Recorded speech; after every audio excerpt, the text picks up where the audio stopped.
He was my life. Bobby and Betsy Salcedo had everything going for them. He was a high school vice principal, newly elected to the school board, and about to get his PhD. She had just finished medical school, about to realize her dream of becoming a doctor. He was 33, she was 26. They had so many plans. We were going to go home and spend New Year's Eve. Over the holidays, the Salcedos traveled to Betsy's hometown, Gomez Palacio in Durango, Mexico. They'd visited many times before to see her family and spend time with old friends.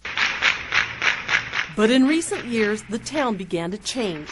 Warring drug cartels moved in, and narco violence hit a fever pitch. The gun battles are so common in the town and throughout the state, they're all over YouTube.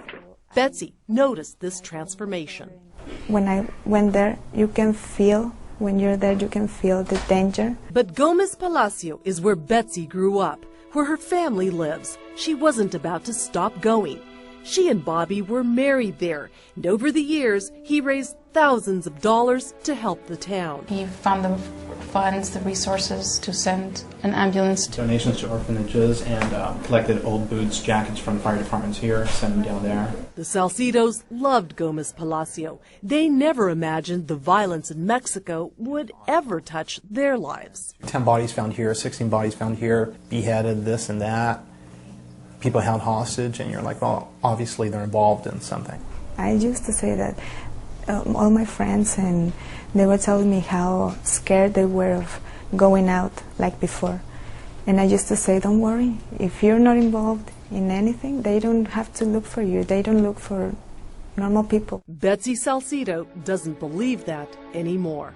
These photos were taken on December 30th, the last day of Bobby Salcedo's life.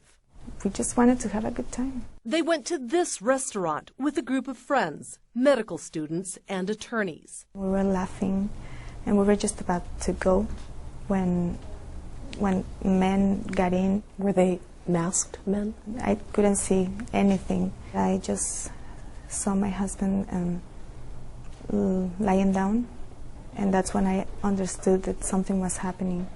So I lied down on the floor and covered my face. The next thing I saw or heard is that they were taking all the men. I was so scared that I don't even remember. I was just praying for us, for him, because they were going to take us too. Instead, she told me, the gunmen seized the women's identification and left them huddled face down on the ground. Then, she says, she heard the men being hustled out of the building. The next day, they told us that they were found together. All 6 men, including Bobby Salcedo, were brutalized and murdered, their bodies dumped near a canal. Juan Salcedo traveled to Mexico last week to claim his brother's body. He said he was surprised by the local reaction. They even told us, tell the people over there, don't come here. We know our tourism's going to suffer. We know we're going to have less income, but tell them not to come here. They won't be safe. Bobby's brother Carlos recalls the last time they talked. He's all, man, your son just said the best thing to me. Tell Bobby. And he went over and he just paused and says, I love you. And that was the last thing my son said to him. The day we found out, when I got home that night, there was a check in the mail from Bobby to my son for his college fund. And they were just almost like as a sign. I passed, but here's the check. On the day Bobby Salcedo's body returned home to the United States, 4,000 people filled a high school stadium to celebrate his life. Thelma Gutierrez, CNN, El Monte, California.